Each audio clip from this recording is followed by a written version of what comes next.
Hi Stanford families, greetings from the Wiebe family. We're going to share with you today a little bit from the book The Wizard of Oz. This was one of my favorite movies as a little girl. I used to watch it every spring, and we're going to share with you an iconic scene from the book where Dorothy first meets the Scarecrow. There was a great cornfield beyond the fence, and not far away she saw a scarecrow placed high on a pole to keep the birds from the ripe corn. Dorothy leaned her chin upon her hand and gazed thoughtfully at the scarecrow. His head was a small sack stuffed with straw, with eyes, nose, and mouth painted on it to represent a face. An old, pointed blue hat that had belonged to some munchkin was perched on this head, and the rest of the figure was a blue suit of clothes, worn and faded, which had also been stuffed with straws. On the feet were some old boots with blue tops, such as every man wore in this country, and the figure was raised above the stalks of corn by the means of a pole stuck up its back. While Dorothy was looking earnestly into the strange painted face of the scarecrow, she was surprised to see one of the eyes slowly wink at her.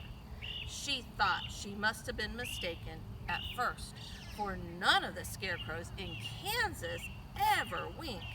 But presently the figure nodded its head to her in a friendly way. Then she climbed down from the fence and walked up to it, while Toto ran around the pole and barked. "Good day," said the scarecrow in a rather husky voice. "Did you speak?" asked the girl in wonder.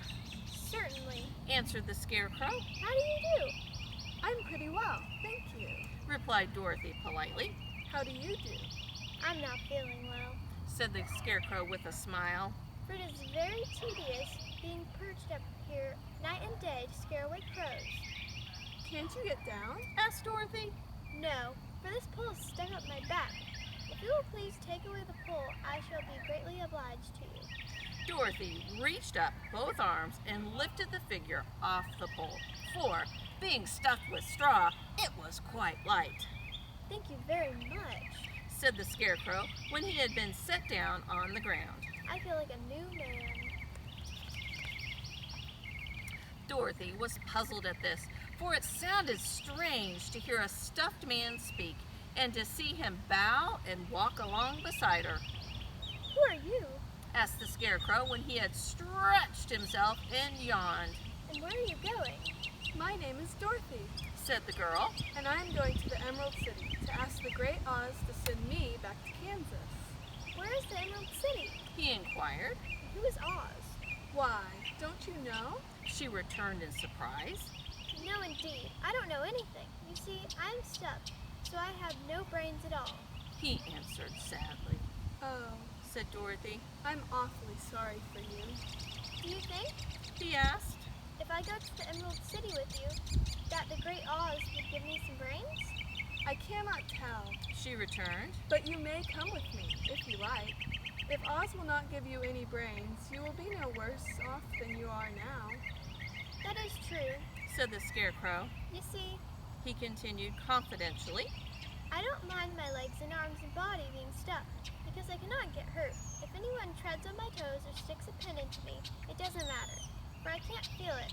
But I do not want people to call me a fool, and if my head stays stuffed with straw instead of with brains, as yours is, how am I ever to know anything?" "I could while away the hours, conferring with the flowers, consoled with the rain.